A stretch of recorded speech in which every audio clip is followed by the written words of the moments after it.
자, 안녕하세요. 우리 수업 들어가도록 하겠습니다. 책은 185쪽이에요. 우리 학교 급식 들어갈 건데 학교 급식의 목적이나 실시 기준은 그렇게 중요하진 않아요. 그래도 이제 슬쩍 넘어갈 거고, 그리고 이제 비만 지수 관리 요거를 좀 할 건데 솔직히 이것도 아직까지 나오진 않았어요. 근데 이제 이게 나올 법합니다. 그래서 좀 할 건데, 자, 크게 4가지를 알려드릴 거예요. 비만 지수 하나가 이제 카우프 지수라는 게 있어요. 카우프 지수. 2항 외우는 거 순서대로 좀 기억해 주시면 좋은데, 카우프 지수. 그 다음이 렐러 지수. 렐러 지수. 자, 그 다음이 브로카 지수. 그 다음에 BMI. 그래서 2항 외우는 거 순서대로 좀 외우시는데, 왜냐면 카우프 지수는요, 영유아 또는 학년 전기요. 학년 전기. 그러니까 학년 전기라니까 초등학교 1학년 이런 아이들을 대상으로 비만을 측정할 때 카우프 지수를 사용한다 하시면 될 것 같고, 렐러 지수는 학령기예요. 학령기.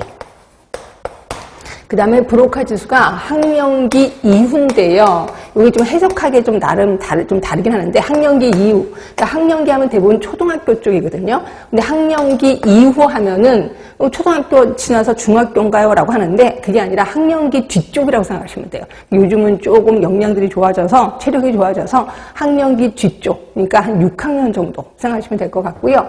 그 다음에 BMI는 이제 성인 쪽, 그다음에 노인 쪽도 여기에 해당이 됩니다.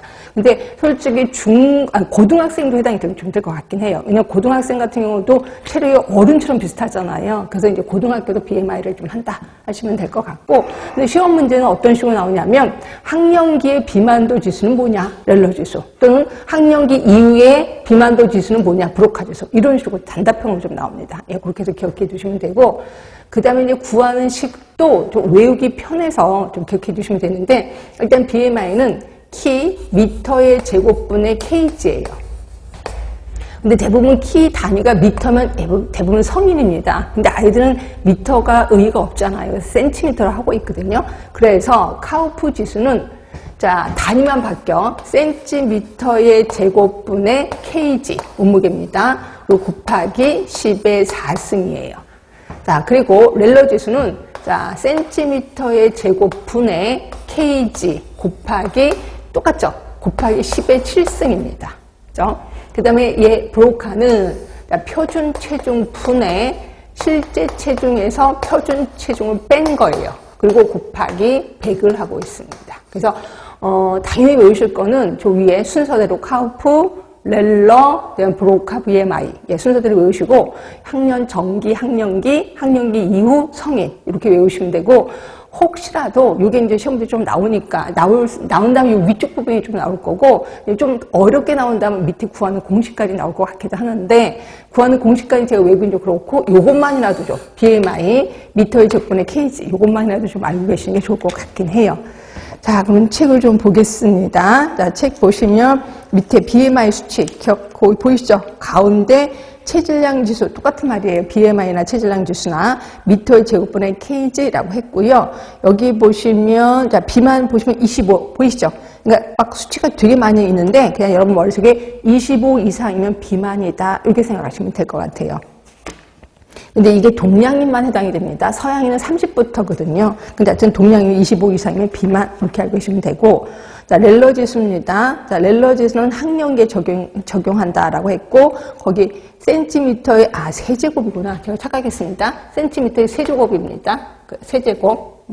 세제곱 분의 그다음에 kg 곱하기 10의 7승. 그죠?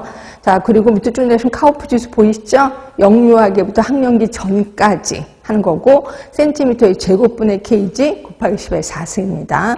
그다음에 나머지 뭐 복부비만 배력 지수는 그냥 넘어가도록 할게요. 그래서 요 정도만 좀 기억해 두시면 될 것 같고, 그럼 이제 정신보건 얘기를 좀 할 건데, 정신보건은 은근히 좀 시험 문제 좀 자주 나오더라고요.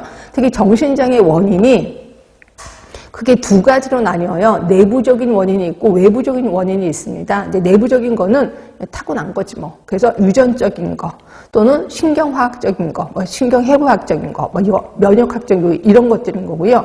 외부적인 거는 외부의 어떤 요인 때문에 스트레스를 받아서 내가 정신질환이 생기는 거지. 그래서 보시면 취약성 모델의 스트레스예요. 그러니까 스트레스에 똑같은 스트레스도 어떤 사람은 잘 버티는데 어떤 사람은 유난히 못 버티는 사람들이 있단 말이에요. 그런 분들한테 이제 정신장애가 일어난다라고 보시면 되고요. 또 대인관계 요인도 역시 마찬가지.